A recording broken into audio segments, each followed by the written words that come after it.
Guys, welcome to my YouTube channel Chemi studios. So I am back with another video और आज हम लोग पढ़ने वाले हैं फ्लैमिंगो बुक का chapter number 2 that is Lost Spring. ठीक है, इस स्टोरी को हम लोग आज कवर करने वाले हैं। ये स्टोरी में हमारे दो स्टोरी है इसके अंदर। ठीक है, एक स्टोरी है हमारे क्रैक पिकअप बॉय के ऊपर जिसका नाम है साहिब आलम। ठीक है, उसके ऊपर इवॉल्व करेगी। और दूसरी स्टोरी जो है हमारी वो बैंगल मेकर एक बॉय है जिसका नाम है मुकेश, उसके ऊपर इवॉल्व करेगी। ठीक है, तो स्टार्टिंग में हमारी पहले जो स्टोरी आती है वो हमारी साहिब आलम के ऊपर आएगी, मीन्स क्रैक पिकअप बॉय के ऊपर। एंड द नेक्स्ट स्टोरी जो हमारी आएगी वो मुकेश जो कि एक बैंगल मेकर है उसके ऊपर इवॉल्व करेगी। ठीक है, यहाँ पे आप एक वर्ड देख रहे हो लॉस्ट स्प्रिंग। ठीक है, तो यहाँ पे स्प्रिंग क्या मतलब है? स्प्रिंग से यहाँ पे डिनोट हो रहा है चाइल्डहुड। ठीक है, चाइल्डहुड मीन्स हमारा बचपना। ठीक है, लॉस्ट स्प्रिंग इस स्टोरी का नाम है। मीन्स यहाँ पे इस स्टोरी में जो दो हमारे कैरेक्टर्स है साहिब आलम और जो हमारा मुकेश है, दोनों ने अपना बचपना कैसे खो दिया उसके इर्द गिर्द जो हमारी स्टोरी है ये इवॉल्व करेगी। ठीक है,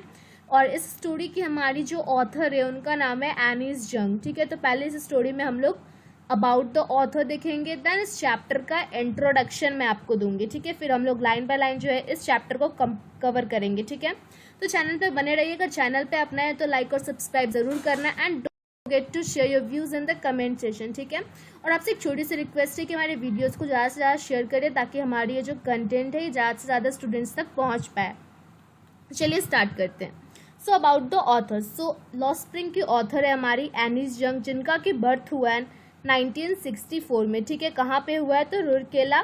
और उन्होंने अपनी चाइल्डहुड और एडोलेसेंस मीन्स अपना यंग एज जो है वो कहाँ बिताया है? तो हैदराबाद में बिताया। ठीक है, उन्होंने अपनी एजुकेशन कहाँ से रिसीव की है? तो Hyderabad as well as United States of America से। ठीक है, उनके पेरेंट्स दोनों जो थे वो राइटर थे। ठीक है, एनीस जंग ने जो अपने करियर का शुरुआत कहाँ पे किया? तो इंडिया में एज अ राइटर उन्होंने अपनी करियर का शुरुआत किया। ठीक है, उन्होंने मेजर न्यूज़पेपर्स इंडिया के एज वेल एज अब्रोड के न्यूज़पेपर्स हो गए, मैगजीन हो गए, उसमें किस पोस्ट पे काम किया? तो एडिटर एज वेल एज कॉलमिनिस्ट के पोस्ट पे मेजर न्यूज़पेपर्स जो कि इंडिया और अब्रॉड दोनों में काम किया। ठीक है, उन्होंने सेवरल बुक्स को ऑथर भी किया है, सेवरल बुक्स उन्होंने लिखा है। और जो भी हम लोग स्टोरी पढ़ रहे हैं वो उनकी book title lost spring story of stolen childhood इस स्टोरी का एक्सपर्ट है।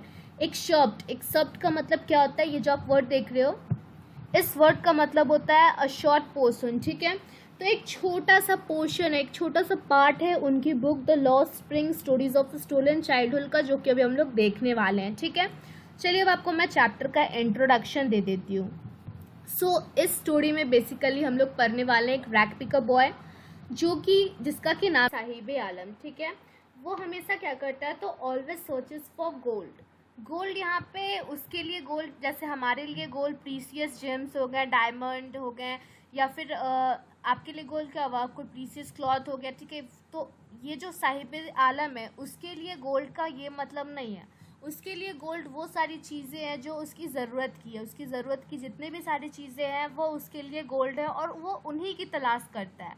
मीन्स वो एक रैट पिकअप बॉय है और वो कूड़े में वो गोल्ड की तलाश करता है। कहने का सेंस अपनी ज़रूरत की चीज़ों की तलाश करता है। जैसे अगर हम लोग कोई भी फटा पुराना शूज़ अगर कचरे में फेंक दिए या कोई खाने की आधा अधूरी चीज़ हमने फेंक दी, वो उसके लिए एज अ गोल्ड है। ठीक है, तो वो हमेशा उसकी तलाश करता है। ठीक है, और दूसरा कैरेक्टर हम स्टोरी में देखेंगे, एक है मुकेश। ठीक है, जिसकी की दूसरी स्टोरी है जो कि बैंगल मेकर है, उसकी भी लाइफ जो है वो पॉवर्टी में बीती है और वो स्टोरी भी हम लोग देखने वाले हैं।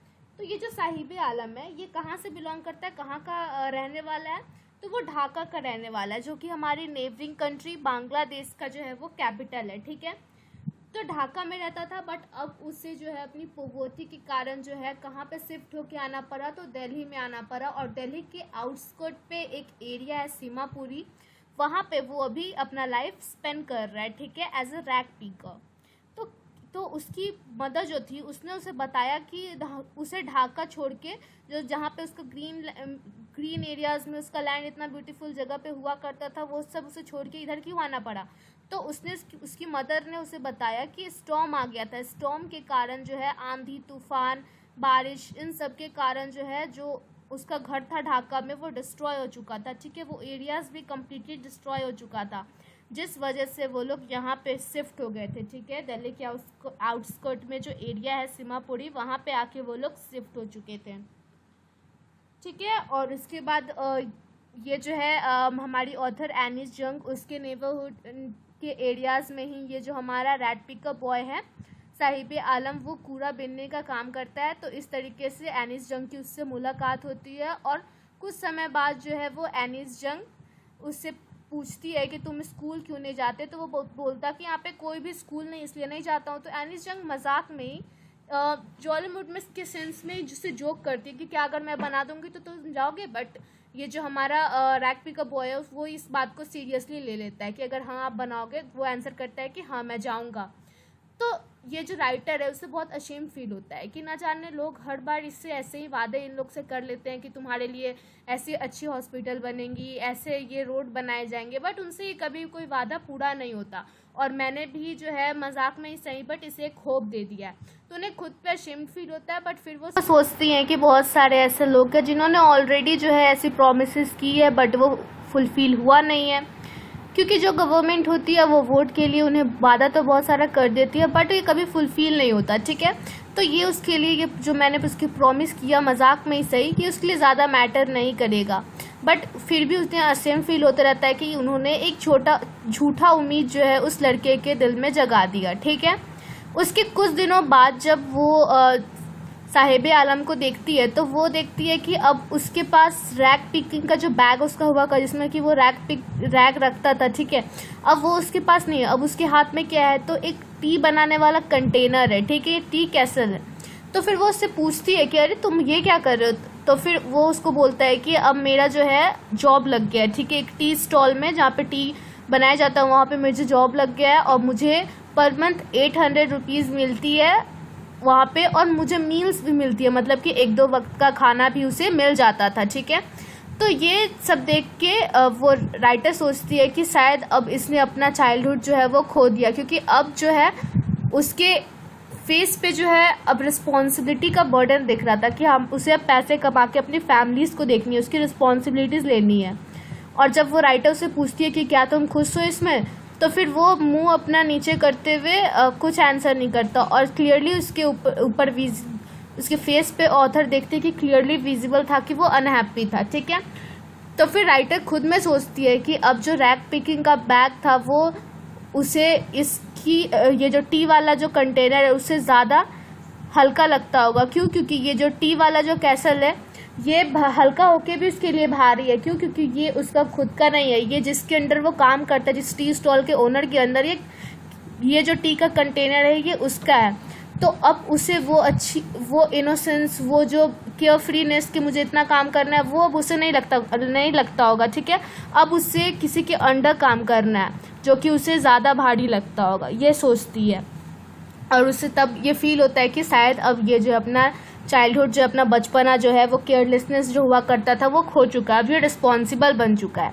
ठीक है, चलिए इस चैप्टर में क्या लिखा हुआ है। The author tells us talks of her interactions with children from deprived background। deprived background कहने का मतलब है कि बहुत गरीब बैकग्राउंड से। ठीक है, तो ये जो हमारी ऑथर है एनिस जंग स्टोरी में बताएगी कि वो चिल्ड्रन से इंटरेक्शन करेगी जो कि बहुत ही ज़्यादा पुअर बैकग्राउंड से बिलोंग करते, बहुत ज़्यादा पॉवर्टी के बैकग्राउंड से बिलोंग करते। ठीक है, वो उनके पुअर कंडीशन के बारे में बताएगी और लाइफ के बारे में बताएगी जो वो लोग इस पुअर कंडीशन में बिता रहे हैं। ठीक है, और उसको बहुत ज़्यादा इंटरेस्टिंग मैनर से बताएगी और जो कि हमारे ये जो रीडर्स होंगे जो भी स्टोरी को पढ़ेंगे उसके टच करेगा। ठीक है, और सोचने पे हमें मजबूर कर देगा उनकी कंडीशंस के बारे में कि हम उनके लिए क्या कर सकते। ठीक है, गवर्नमेंट को भी मजबूर कर दिया कि उसके लिए कुछ करना चाहिए। ठीक है, कि हम उसके लिए ऐसा क्या करें कि उनकी जो कंडीशन है वो इम्प्रूव हो जाए। ठीक है, ये हमें सोचने पे मजबूर कर देगा ये स्टोरी पढ़ने के बाद। चलिए इस स्टोरी को हम लोग अब लाइन बाय लाइन समझते हैं। Sometimes I find a rupee in the garbage. Why do you do this? I asked Sahib, whom I encounter every morning scrounging for gold in the garbage dumps of my neighborhood. Sahib left his home long ago, set amidst the green fields of Dhaka. His home is not even a distant memory. There were many storms that swept away their fields and homes. His mother tells him that's why they left, looking for gold in the big city where they live now. I have nothing else to do he mutters, looking away. Go to school, I say, glibly, realizing immediately how hollow the advice must sound. उसने बोला कि कभी कभी मुझे इस जो garbage है इसमें से 1 रुपये मिल जाती है, ठीक है, मीन्स उससे कभी कभी 1 रुपये का कॉइन मिल जाता है जो कि उसके लिए गोल्ड के समान है, ठीक है, और वो देख के उसका जो है ग्रीड और इंक्रीज कर जाए, उसका जो वो कुछ चीज़ें मिलने से उसकी जो ग्रीड है, उसकी जो हंग्रीनेस है कि हाँ मुझे कुछ और भी मिल जाएगा, मुझे उससे कुछ बड़ा ढूंढना है, वो जो उसके अंदर जो ग्रीड है वो और ज़्यादा इंक्रीज कर जाता है, ठीक है। तो हमारी जो ऑथर है वो उसे पूछती है कि तुम क्यों करते हो ये सब, ठीक है। तो साहिब बोलता है कि मैं इस गार्बेज में जो है गोल्ड ढूंढता हूँ, ठीक है। क्यों गोल्ड ढूंढता हूँ? क्योंकि मुझे जो है इसमें अपनी ज़रूरत की चीज़ें मिल जाती है जो कि मेरे लिए गोल्ड के समान है, ठीक है। साहिब बताता है कि वो अपना जो घर है बहुत ही पहले छोड़ चुका था, ठीक है, जो कि उसका घर ढाका है। एमिड्स का मतलब होता है इन द मिडल ऑफ, ठीक है। द ग्रीन फील्ड्स, ढाका में जो ग्रीन फील्ड्स थे उनके बीचों बीच उसका घर हुआ करता था, ठीक है, जो कि अब उसे याद तक नहीं है। उसकी मदर उसे बताई थी कि आंधी तूफान जो आपका स्टॉर्म आया था उसके कारण जो फील्ड्स थे और हमारे घर थे वो बर्बाद हो गए थे, ठीक है, जिसके कारण जो है हमें इस बिग सिटीज़ में, सिटी जो कि दिल्ली के आउटर एरिया में सीमापुरी में ये रहता है, वहाँ पे उसे आना पड़ा, ठीक है, गोल्ड की तलाश में। गोल्ड की तलाश में मतलब कि उसके लिए गोल्ड क्या है भी मैंने आप लोग को बताया था कि वो उनकी ज़रूरत की चीज़ों के लिए जो है उन्हें बिग सिटीज़ में आके यहाँ आके शिफ्ट होना पड़ा, ठीक है। वो बोलता है कि जवाब देते हुए जब ऑथर ने पूछा कि तुम ये सब क्यों करते हो, तो वो बताता है कि मेरे पास करने को इसके अलावा और कुछ नहीं है। दूसरी तरफ देखते हुए वो मटर्स करता मीन्स बड़बड़ाता है, ठीक है। फिर वो बोलती है ऑथर कि गो टू स्कूल, आई से ग्लीबली। ग्लीबली का मतलब वर्ड इसलिए यूज़ किया, ग्लीबली का मतलब होता है कि बिना कुछ सोचे समझे जो आप लोग कॉन्फिडेंस से कोई बात बोलो, ठीक है।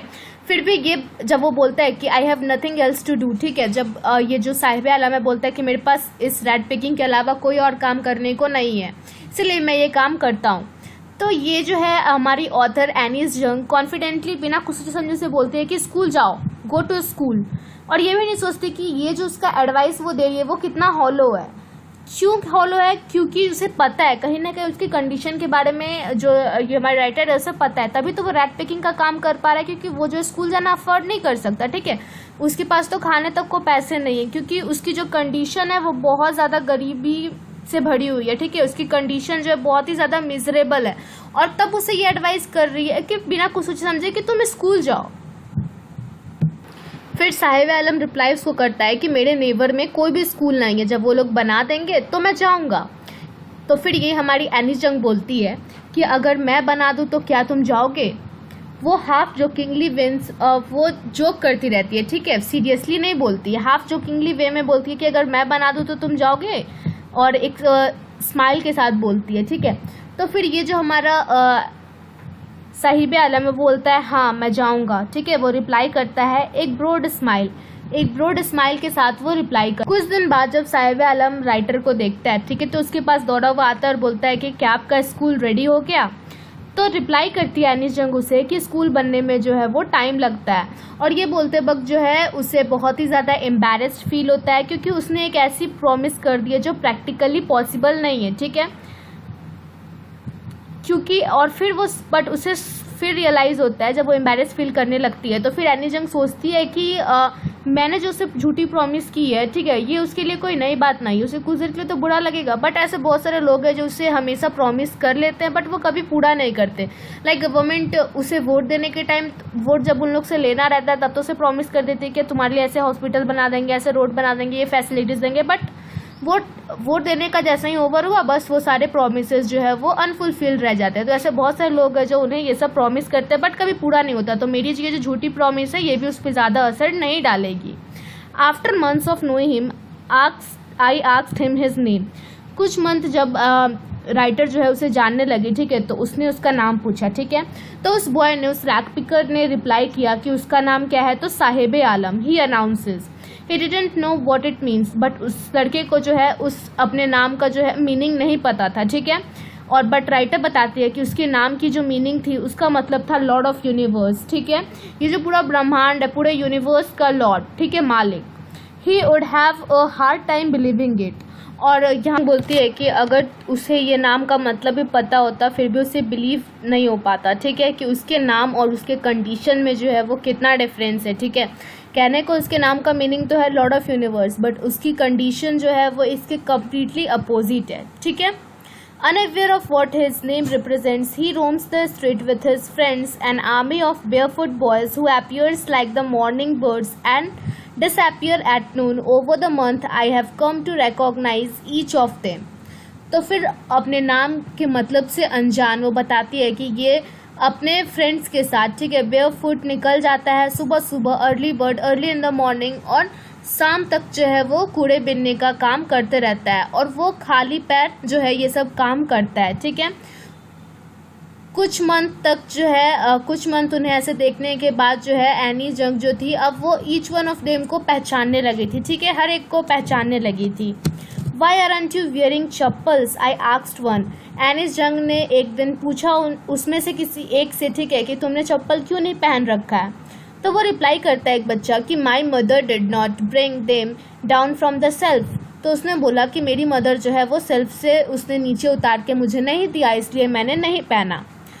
Even if she did he would throw them off, adds another who is wearing shoes that do not match.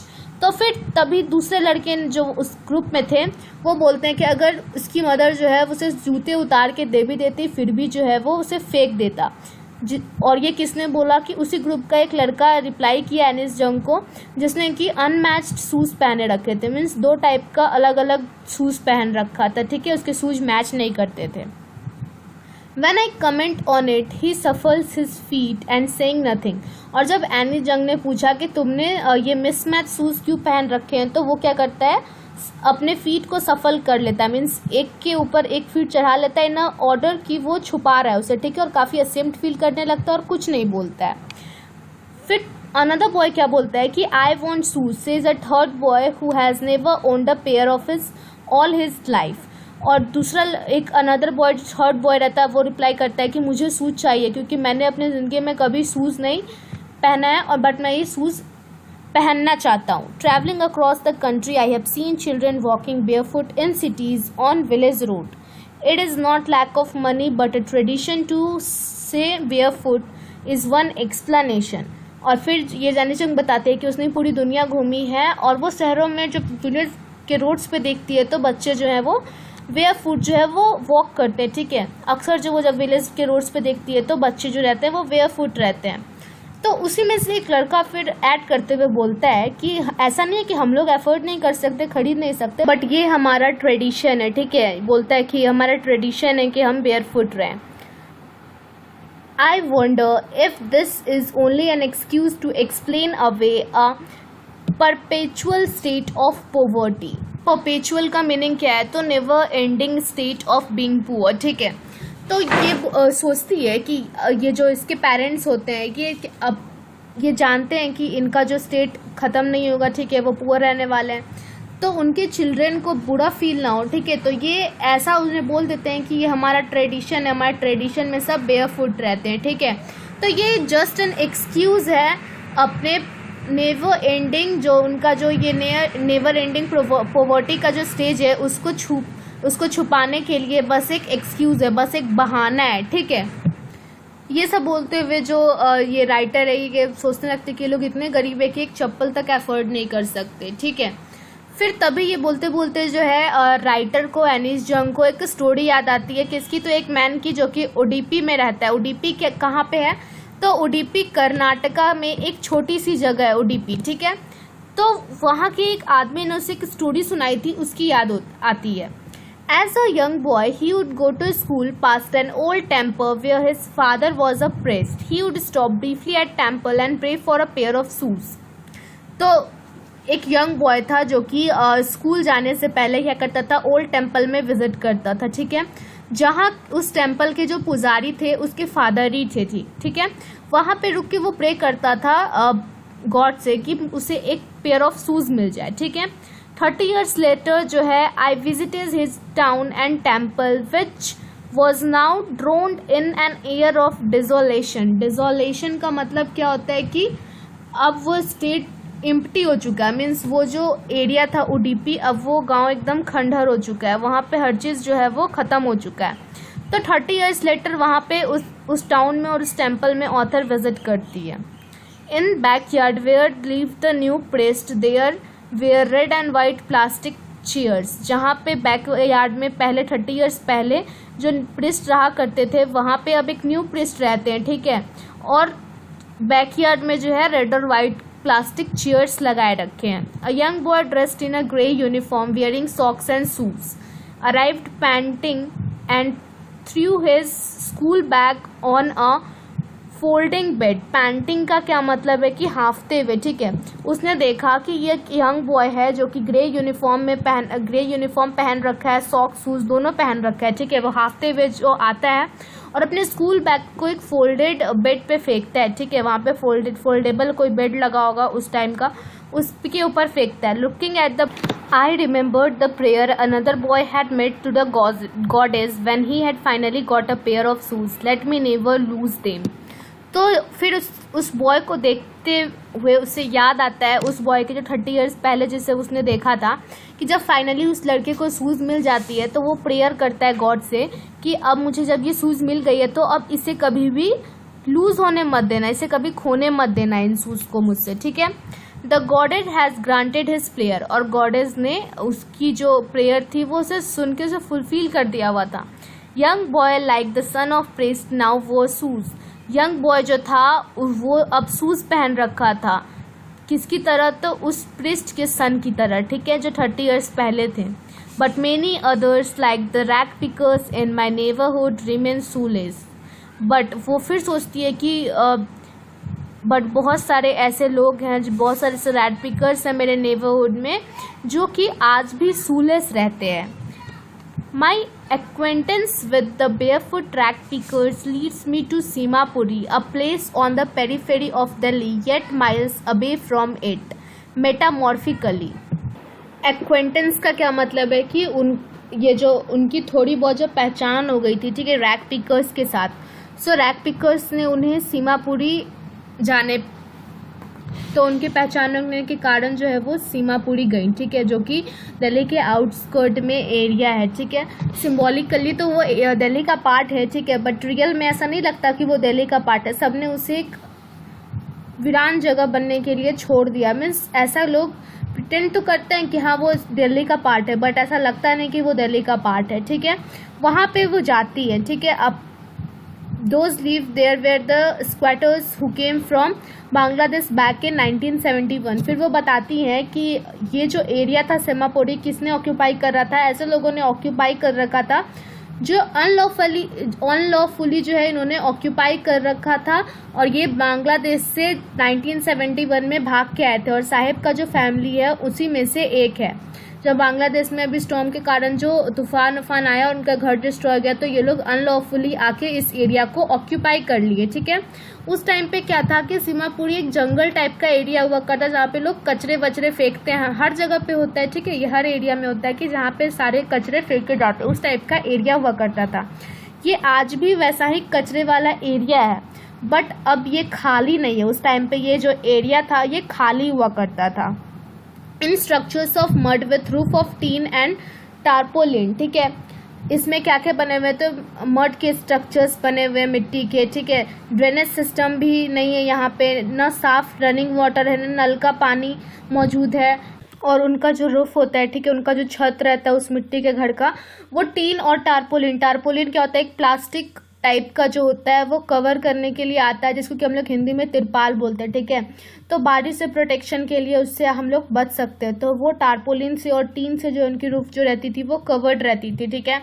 Sewage system इतना खराब था वहाँ पे, जो है हेल्थ के प्रति लोग बिल्कुल नहीं थे, वहाँ पे हेल्थ के प्रति कोई नहीं था, बीमारियों का खतरा बहुत ज़्यादा, क्योंकि सीवेज फैसिलिटीज़ भी नहीं थी और ना उनके पास ड्रेनेज फैसिलिटीज़ थी, ठीक है, न रनिंग वाटर था। उनका लाइफ काफ़ी ज़्यादा घटिया तरीके से बीत रहा था, ठीक है। और उस ऐसे मिजरेबल कंडीशन में जो है वहाँ पे 10,000 रैट पिकर्स जो हैं वो सर्वाइव कर रहे थे, ठीक है। वहाँ पे इतने 10,000 रैट पिकर्स जो हैं ऐसे कंडीशन में वहाँ पे रहते थे। आप सोच सकते हो उनका कंडीशन उस टाइम पे कैसा रहा होगा। They have lived here for more than 30 years without any identity, without permits, but with ration cards that get their names on voters list enable them to buy grains. वो यहाँ पे 30 years से रह रहे हैं बिना किसी पहचान के, ठीक है, बिना किसी परमिशन के, और उन्हें राशन कार्ड अलाउड है जो कि वोटर्स लिस्ट पे उनका नाम भी मेंशन्ड है, ठीक है। राशन कार्ड जो है बेसिकली गवर्नमेंट जो है वो ग्रेन प्रोवाइड करने के लिए, मतलब अच्छी क्वालिटी की आपको नहीं मिलेगी ग्रेन, उस पर आप लोग को ग्रेन मतलब कि ऐसे आपको अनाज मिल जाएगी कि आप सरवाइव कर पाओ, ठीक है। तो उस वैसे उसे ग्रेन फैसिलिटी अनाज दिया जाता था राशन कार्ड पे, ठीक है। और वोटर कार्ड में जो वोटर लिस्ट में था उनका नाम मेंशन था। मीन्स जो है गवर्नमेंट उनका कंडीशन सुधारने पे तो कुछ फोकस नहीं कर रही थी, उन्हें वोट से मतलब था, वो वोट लेना चाहती थी और उन्हें राशन कार्ड जो है वो परमिट कर रखा था कि हाथों में इस पे अनाज मिलेगी। Food is more important for survival than the identity. वो लोग का मानना था कि फूड जो है उनके लिए ज़्यादा ज़रूरी है पहचान के बजाय, उन्हें फूड ज़्यादा इम्पॉर्टेंट है, उन्हें पहचान नहीं चाहिए बट सर्वाइवल के लिए उन्हें फूड चाहिए।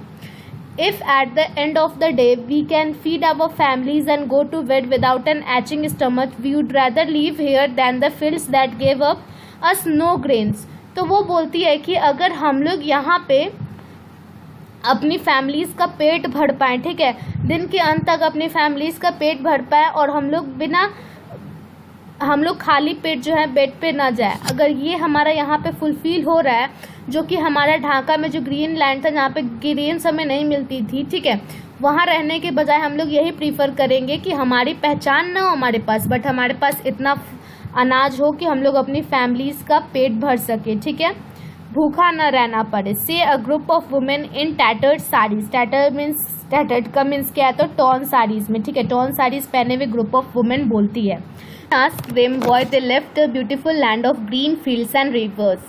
तो जब एनी जंग ने उस वुमेन से पूछा कि आपने अपना इतना सुंदर ग्रीन कलर का ग्रीन लैंड हुआ करता था, ग्रीन फील्ड्स हुई करती थी, रिवर्स हुआ करती थी, ब्यूटीफुल एरिया छोड़ के आप लोग यहाँ क्यों आ गए, आपने अपना पहचान क्यों छोड़ दिया। तो ये सब तब वो जो वुमेन से रिप्लाई करती है ये सब बोल के कि हमें आइडेंटिटी से मतलब नहीं है, हमें बस एक टाइम का खाना चाहिए कि हमारी फैमिली जो है वो सरवाइव कर सके। आइडेंटिटी ये green beautiful areas, fields, rivers, इन सब से हमें मतलब नहीं है। Whenever they find food, they pitch their tent that come transit homes। यहाँ पे ट्रांजिट का मतलब क्या है, तो टेम्परेरी होम्स। तो जब भी जहाँ पे भी उन्हें खाना मिल जाता है वहाँ पे वो टेम्परेरी टेंट गाड़ देते हैं, ठीक है, और वहाँ पे टेम्परेरी होम्स बना के वहाँ पे वो लोग रहने लगते हैं। Children grow up in them, और चिल्ड्रन उसी में जो है बड़े होते हैं। बिकमिंग पार्टनर्स इन सर्वाइवल, और उनका सर्वाइवल में ये लोग, उनके जो बच्चे होते हैं वो भी हाथ बटाते हैं, ठीक है।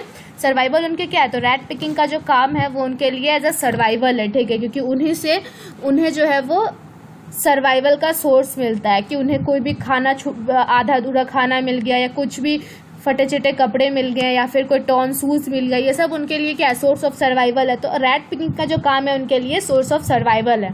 तो उनके जो बच्चे भी हैं वो उन्हीं के साथ ग्रो होते हैं और उनके पार्टनर्स होते हैं सर्वाइवल के काम में। And survival in Seemapuri means rat picking. Through the years it has acquired the proportions of a fine art. अब वो इतने सालों से ये काम कर रहे हैं कि अब उनके लिए रैट पिकिंग का काम जो है एक कला हो चुकी है, ठीक है, एक फाइन आर्ट हो चुका है उनके लिए। Garbage to them is gold, और उनके लिए जो गार्बेज है वो गोल्ड है। गोल्ड कहने का सेंस कि जो भी ज़रूरत की चीज़ें हैं उन्हें के लिए वो गोल्ड है। तो ये गार्बेज जो है उनके लिए वो गोल्ड है क्योंकि उसमें से उन्हें उनकी ज़रूरत की चीज़ें मिलती है। It is their daily bread, a roof over their head even if it is a leaking roof, but for the children it is even more.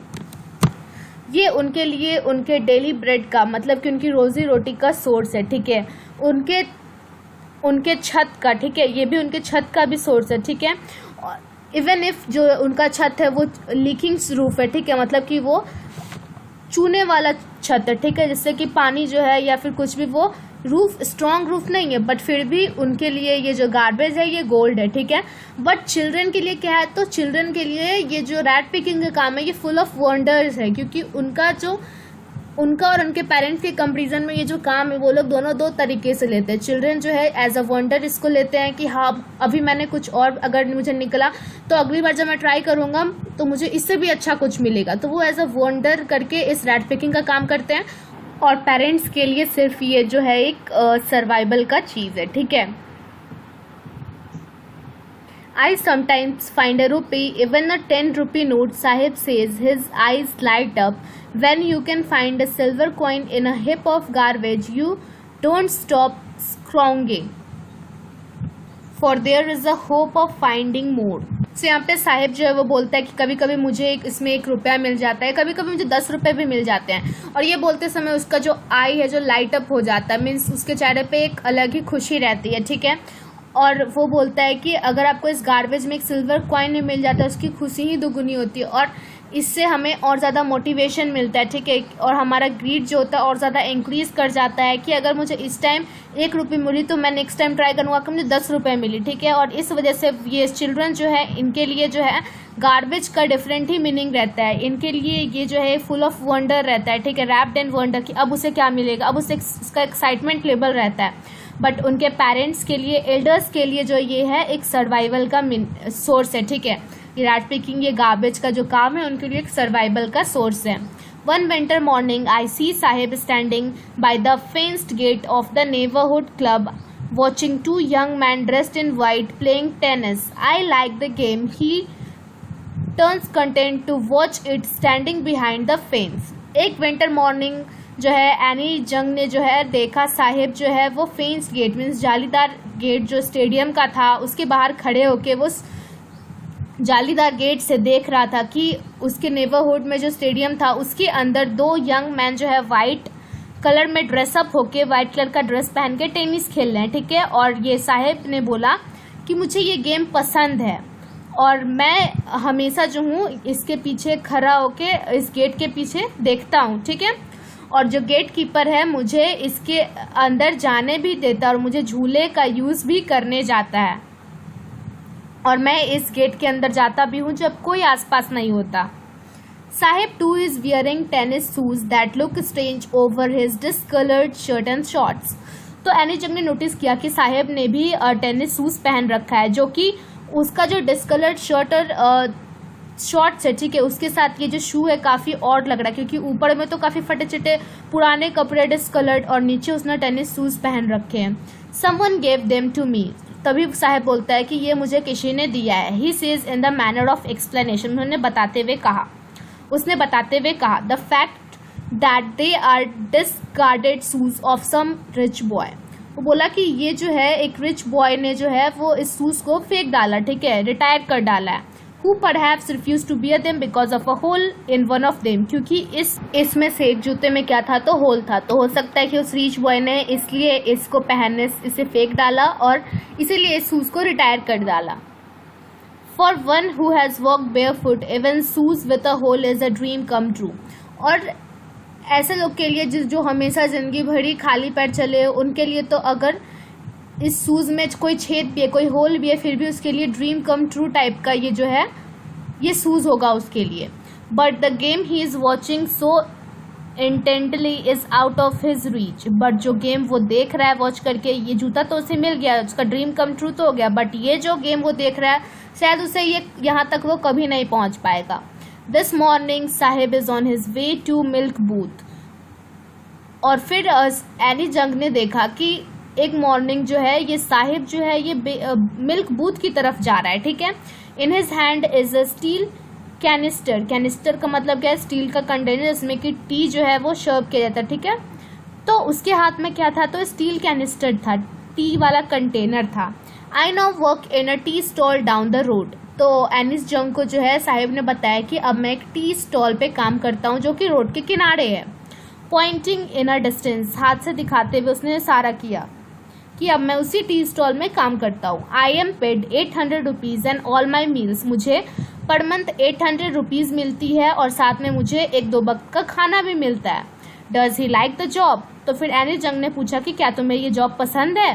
His face I see has lost the carefree look. और फिर any जंग ने notice किया कि उसके face की जो रंगत है वो बदल गई, ठीक है. वो the steel canister seems heavier than the plastic bag he would carry so lightly.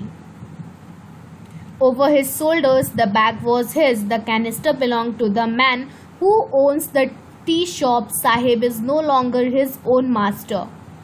और साहिब के फेस पे जो एक्सप्रेशंस थे उससे क्लियरली विजिबल था कि वो अब हैप्पी नहीं रहा, ठीक है। तो ऑथर खुद में सोचती है कि उसको ये स्टील का जो कंटेनर है, ये स्टील का जो कैनिस्टर है, उसे ज़्यादा भारी लग रहा होगा in comparison to rag bag, क्योंकि रैग बैग जो था वो उसका खुद का था, उसे जितना कचरा उठाने का मन था उसमें वो केयर फ्री था कि हाँ मुझे इतना करना है, और वो एज अ वंडर उसको लेता था, उसे वो करने में मज़ा आता था। बट अब ये जो किसी टी स्टॉल में किसी के अंडर काम कर रहा है, ठीक है, उसके अंदर उस काम का प्रेशर है, उस काम का बर्डन है, और कहीं ना कहीं अब उसे अपनी रिस्पॉन्सिबिलिटी का रियलाइजेशन हो गया कि अब उसे अपनी फैमिली की प्रति जो है वो फाइनेंशियली उनकी हेल्प करनी है, ठीक है, उसे कमा के वो पैसे उनको देने। तो कहीं ना कहीं अब उसके अंदर वो फाइनेंशियल बर्डन उसके ऊपर आ गया, कि रिस्पॉन्सिबिलिटी उसके अंदर आ चुकी है, और हो सकता है कि उसका बचपना अब उससे दूर हो गया है, ठीक है, अब वो रिस्पॉन्सिबल बन गया है। सो इसी के साथ हमारी जो साहिब वाली रैक पिकर बॉय की जो स्टोरी थी वो एंड हो चुकी है। अब नेक्स्ट हमारी जो स्टोरी है वो मुकेश के ऊपर है, जो कि मुकेश कहते हैं एक बैंगल मेकर है, ठीक है। तो उसकी जो स्टोरी है अब वो स्टार्ट होती है, ठीक है। ये भी एक पॉवर्टी के ऊपर स्टोरी है। इसमें भी आपको पता चलेगा कि इस मुकेश ने अपना चाइल्डहुड कब लॉस किया, ठीक है, उसी की चाइल्डहुड के इर्द गिर्द और पॉवर्टी के इर्द गिर्द ये स्टोरी जो हमारी रिवॉल्व करेगी, ठीक है। सो अब स्टोरी स्टार्ट होता है इस वर्ड के साथ, I want to drive a car. Mukesh insists on being his own master. I will be a motor mechanic, he announces. Mukesh बोलता है कि मुझे जो है वो कार ड्राइव करना है, ठीक है, मैं एक मोटर मैकेनिक बनना चाहता हूँ। Do you know anything about car, I ask. तो एनी जंग में राइटर जो है वो पूछती है उससे कि क्या तुम्हें कोई कार के बारे में कोई भी चीज़ मालूम है। I will learn to drive a car. तो वो मुकेश जो है वो आंसर करता है कि मैं कार चलाना सीख लूँगा। और ये बोलते वक्त जो है मुकेश काफ़ी कॉन्फिडेंस के साथ जो है वो राइटर के आंखों में देखते हुए रिप्लाई करता है, his dream looms like a mirage amidst the dust of a street that fill his town Firozabad, famous for its bangle. Every other family in Firozabad is engaged in making bangles. It is the center of India's glass blowing industry, where families have spent generations working around furnaces, wedding glass, making bangles for all the women in the land, it seems. और ऐसा लग रहा है कि उसका जो सपना है ये सपना ही रह जाएगा। और ये क्यों ऐसा बोल रही है राइटर, वो से सोच रही है क्योंकि जो फिरोज़ाबाद है, ठीक है, यहाँ पे मोस्टली लोग क्या करते हैं तो बैंगल मेकिंग का काम करते हैं, ठीक है, और ये इंडियाज़ का ग्लास ब्लोइंग इंडस्ट्री भी यहाँ पे सेंटर है, ठीक है, फिरोज़ाबाद में। यहाँ पे मोस्ट ऑफ द फैमिली जो क्या है वो जनरेशन से ही बैंगल मेकिंग के काम में जो है इवॉल्व है, ठीक है। वहाँ पे जनरेशन आफ्टर जनरेशन हर जनरेशन जो है कौन सा काम करते हैं तो बैंगल मेकिंग के काम में वो लोग इन्वॉल्व रहते हैं, ठीक है। वो फर्नेसेस के अंदर वेल्डिंग ग्लास को मोड़ के और फर्नेसेस में क्या करते हैं तो चूड़ी बनाने का काम करते हैं। और ऐसा फील होता है कि जितने भी दुनिया में जितने भी लोग हैं, जितने वुमेन्स हैं, ठीक है, उनके लिए जो बैंगल्स बनती है वो यहीं से बनती है, वहीं फिरोज़ाबाद से ही बनती है। Mukesh family is among them, और मुकेश की फैमिली भी जो है उसी में से एक है, ठीक है। फिरोज़ाबाद में जो बैंगल मेकर्स होते हैं उन सब में से ही एक मुकेश की फैमिली भी है। None of them know that it is illegal for children like him to work in the glass furnaces with high temperature in dingy cells without air and light. Dingy cells का मतलब क्या होता है, ऐसा room जहाँ पे dark और dim हो, ठीक है। तो यहाँ पे राइटर बोलती है कि इन लोगों को मालूम नहीं है कि चिल्ड्रन को ऐसे अंडर 14 जो ईयर्स ऑफ चिल्ड्रन होते हैं, ठीक है, उनको वर्क करवाना क्या है तो इलीगल है, ठीक है। और वो भी कैसे कंडीशन में ये चिल्ड्रंस वर्क कर रहे हैं तो ग्लास फर्नेसेस के अंदर ये चिल्ड्रन वर्क कर रहे हैं जहाँ पे बहुत ज़्यादा हाई टेम्परेचर होता है, ठीक है, डिंगी सेल्स होते हैं, मीन्स डार्क और डीम रूम होती है जहाँ पे एयर और लाइट का कोई संभावना नहीं होती, ठीक है, एकदम डार्क छोटे से रूम में, और वहाँ पे लाइट भी बहुत कम रहता है। ऐसे कंडीशन में जो है ये चिल्ड्रंस जो है यहाँ पे वर्क करते हैं। That the law if enforced could get him all those 20,000 children out of the hot furnaces where they slog their daylight hours, often losing the brightness of their eyes. तो फिर यहाँ पे एनी जंग बोली कि अगर कोई लॉ ऐसा इम्प्लीमेंट कर दिया जाए तो मे बी ये जो 20,000 चिल्ड्रन जो यहाँ पे काम कर रहे हैं हॉट फर्नेसेस में ये बच जाएंगे, ठीक है, जो कि अपना ऑलमोस्ट डे टाइम का जो पूरा दिन जो है ये लोग ऐसे डिंगी सेल्स में चूड़ी बनाते हुए बिताते हैं, ठीक है। और ऑप्टेन जो है इतने कम लाइट में और इतने छोटे से सेल में जहाँ पे ना एयर है ना लाइट है, ऐसे सेल्स में काम करते करते इनकी आई की जो ब्राइटनेस है वो समय से पहले ही चली जाती है। Mukesh eyes beam as he volunteers to take me home which he proudly says is being rebuilt. Mukesh की आंखों में चमक थी और वो बोलता है, वो राइटर को उसके घर ले जाने के लिए बोलता है, ठीक है। और ऐसा करते हुए वो बहुत ज़्यादा प्राउडली बोलता है कि अब मेरा घर जो है फिर से बन रहा है, और राइटर को बोलता है वहाँ पे चलने के लिए। We walk down stinking lanes choked with garbage, past homes that remain holes with crumbling walls, wobbly doors, no windows, crowded with families of human animals coexisting in a primeval state. He stops at the door of one such house, bangs a wobbly iron door with his feet and pushes it open. We enters a half-built stack. In one part of it, hatched with dead grass, is a firewood stove over which sheets a large vessel of sizzling spinach leaves. On the ground, in a large aluminium platter, are more chopped vegetables. A flared young woman is cooking evening meal for the whole family. The eyes filled with smoke, she smiles. So वो जो writer हमारी any जंग वो मुकेश के साथ उसके घर जा रही है, ठीक है। तो वो वहाँ पे जो रास्तों का उसके घर का जो कंडीशन रहता है उस एरिया को उसको डिस्क्राइब करती है। वो बताती है कि बहुत ही ज़्यादा स्मेलफुल वो जो गली थी, उस गली से हम लोग जाते हैं, ठीक है। उसमें जो घर थे तो उसमें दरवाजे थी ना खिड़की थी, और खंडहर टाइप का जो वो सब घर था, ठीक है। मात्र खंडहर ही टाइप का वो बच चुका था। दरवाजे जो है हिलते हुए रहते थे, और जो परिवार था वहाँ पे, और वो जो एनिमल्स पालते थे, ठीक है, जो पशुओं को पालते थे, वो दोनों कोएग्जिस्ट करते थे। मीन्स एक साथ एक ही कमरे में रहते थे।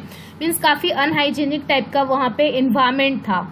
और ऐसे ही इन्वायरमेंट पे जो मुकेश जो है घर के दरवाजे के पास जाके रुकता है, ठीक है।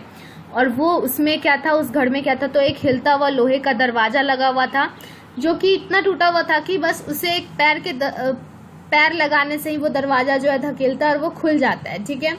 वो झोपड़ी जो था एक आधा अधूरा बना हुआ झोपड़ी टाइप का वो घर था, ठीक है, जिसके एक हिस्से में जो है सूखी हुई घास रखी हुई थी, ठीक है। घास को ड्राई करके एक हाफ एरिया में रखा गया हुआ था, ठीक है। और उसमें एक मड का चूल्हा था, ठीक है। मड का जो है वो गैस था, ठीक है, जिसपे कि खाना बनाया जाता था। और उसके बाद उस पर क्या था, तो उस पर एक कंटेनर में जो है वो स्पिनच को बॉईल किया जा रहा था, ठीक है। जो पालक की जो हमारी साग होती है उसको एक कंटेनर में, एक बर्तन में बॉईल किया जा रहा था। और नीचे में एल्यूमिनियम के बर्तन में क्या था, तो कटी हुई सब्जियां रखी हुई थी।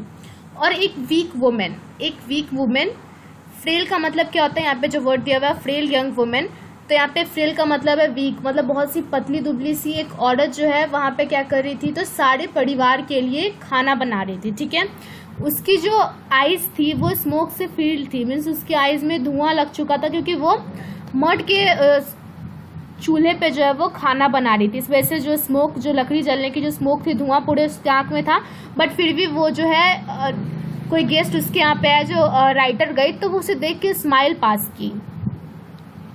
सी is the wife of Mukesh elder brother. वो मुकेश के बड़े भाई की क्या थी, तो पत्नी थी।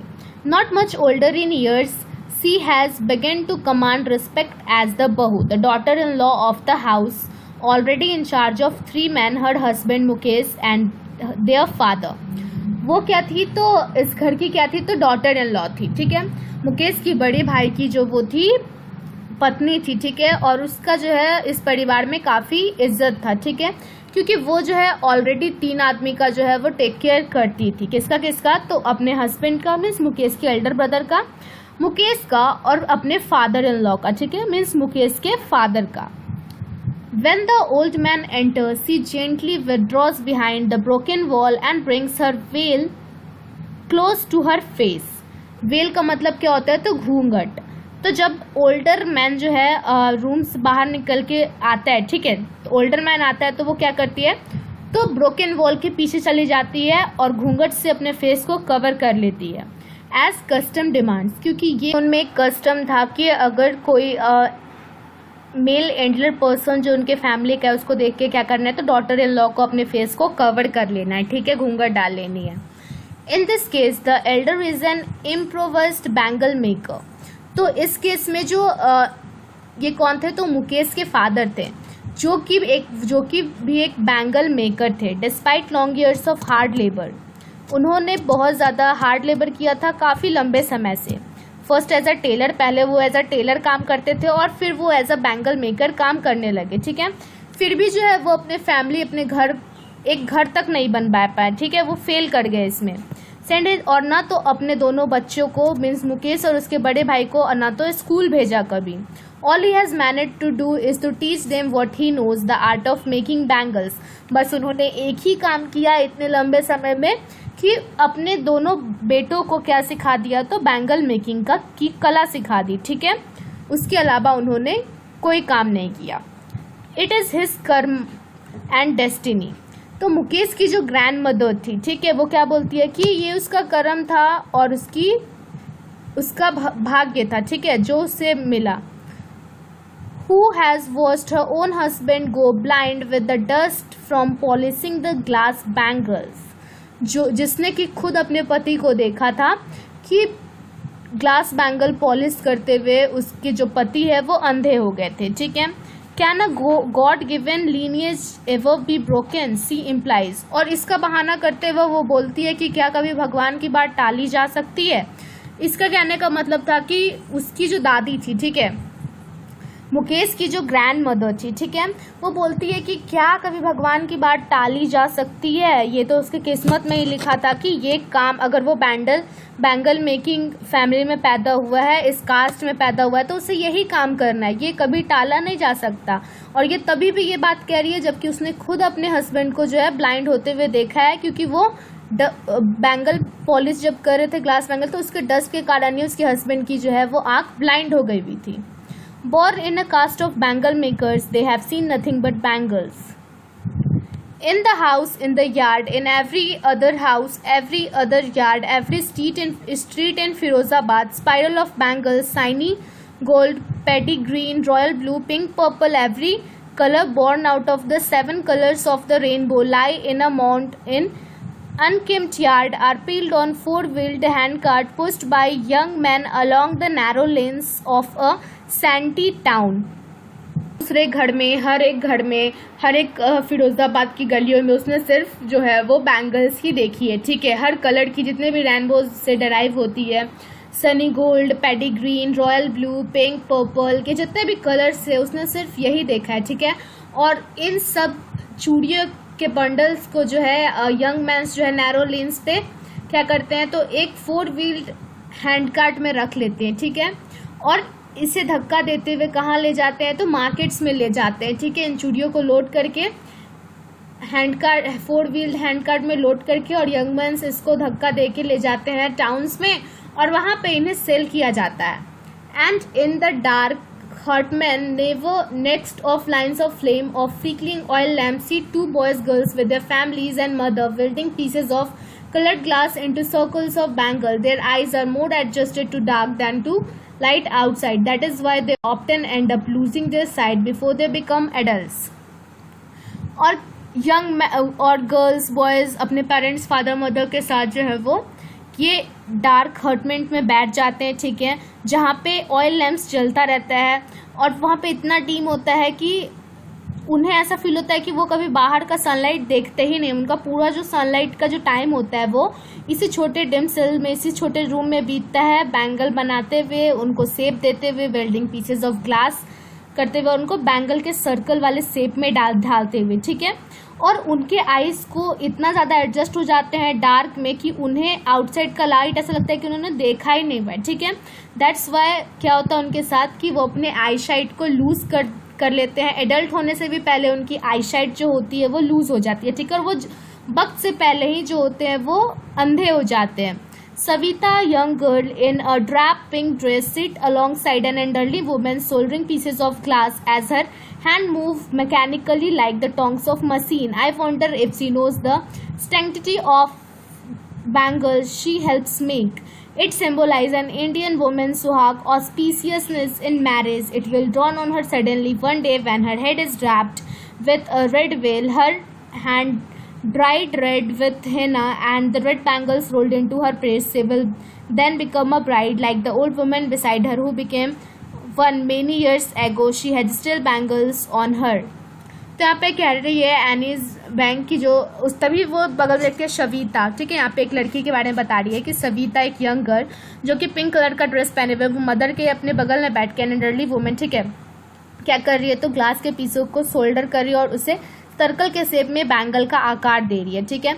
और उसका हाथ इतना फास्ट चल रहा है कि लग रहा है कि वो एक मशीन बन चुकी है, ठीक है, मशीन को भी फील कर रही है, इतना फास्ट उसका हाथ इस काम में चल रहा है।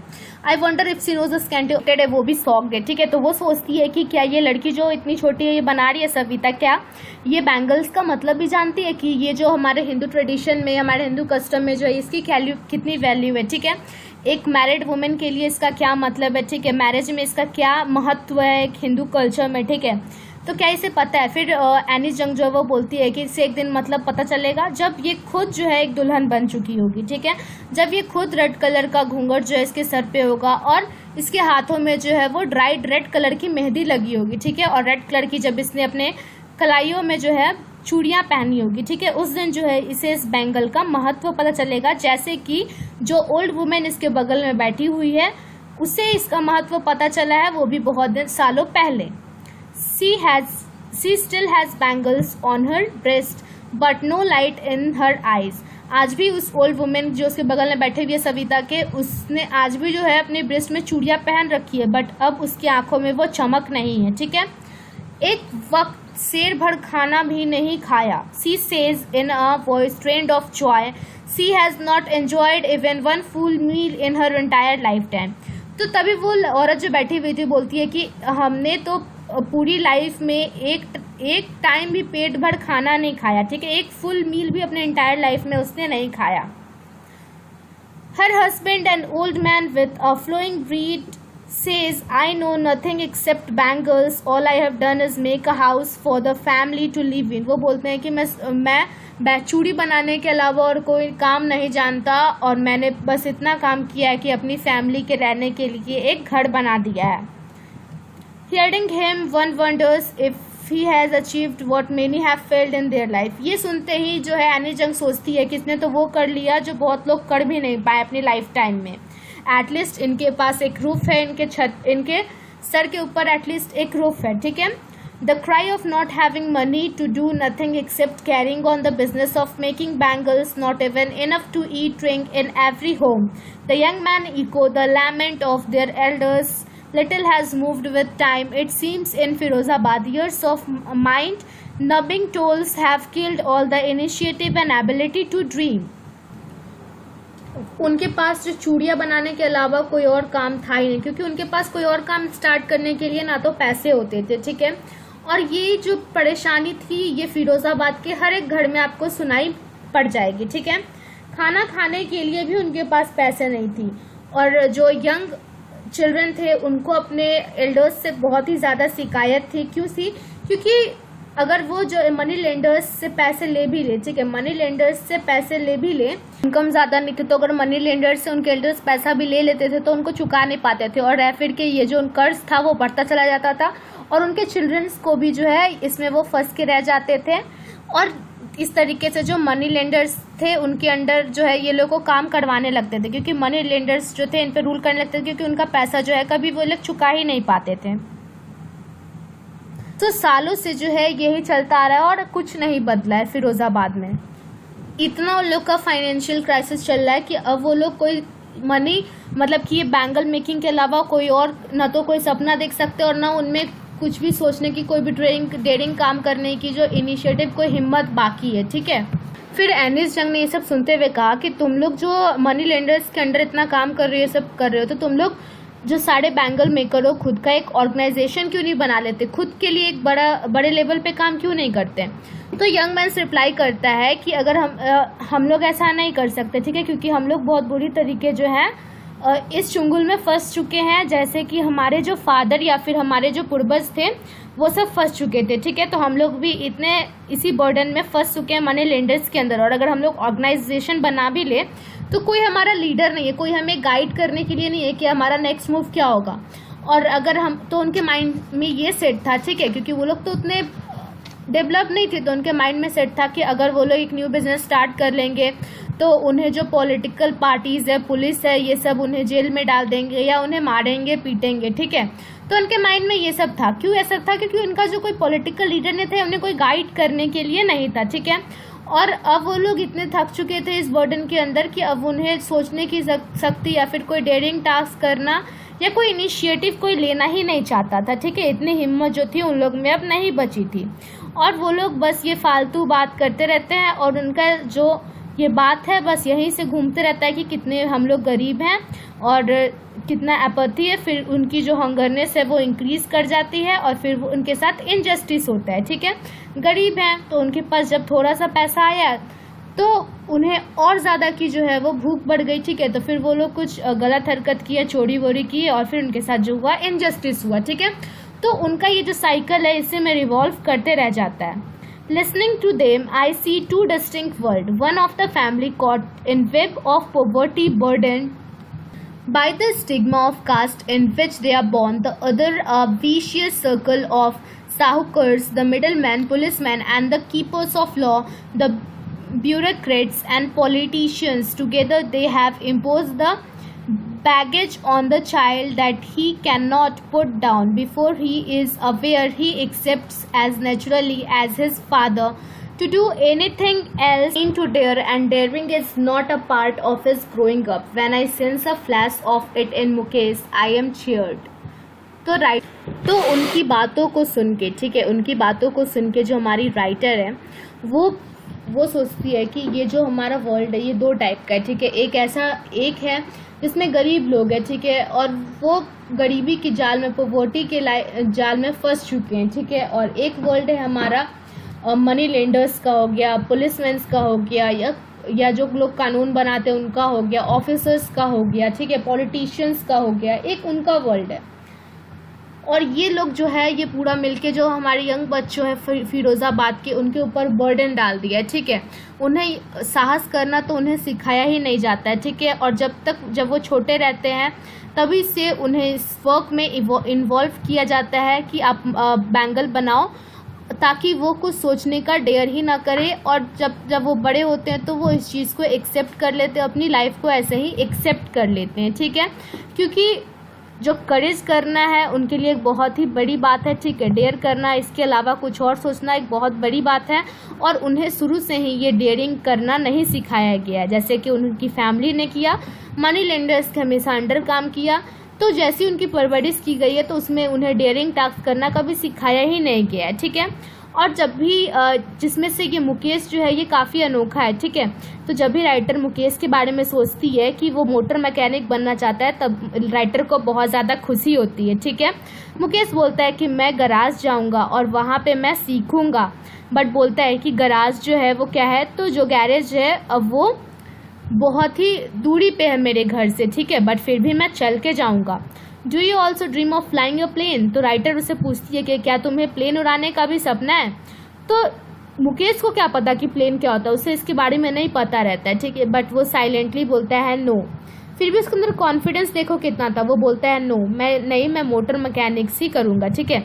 ऐसा किस लिए बोलता है? क्योंकि वो ग्राउंड पे जो है अपनी कार्स को चलते हुए हमेशा देखा करता था, और फिरोज़ाबाद में एरोप्लेन्स बहुत कम ही उड़ते थे, बट जो कार थे वो कुछ देखा करता था ग्राउंड पे चलते हुए, तो उसे ये ड्रीम था कि हाँ मैं भी मोटर मैकेनिक बनूंगा। There is an embarrassment that has not yet turn into regret. वो थोड़ा सा एम्बैरेस हो जाता है जब प्लेन के बारे में उसे राइटर पूछती है, क्योंकि वो उसने तो आज तक देखा भी नहीं था, तो उसे ये क्या पता होगा कि वो उड़ाना चाहता है कि नहीं। He is content to dream of cars that he sees hustling down the street of a town. उसने कार चलते हुए अपने टाउन के रास्तों पर देखा है, इसलिए वो मोटर मैकेनिक बनना चाहता है। तो इसी के साथ हमारा ये चैप्टर एंड हुआ। होप आपको वीडियो पसंद आई। वीडियो पसंद आई तो लाइक और सब्सक्राइब जरूर।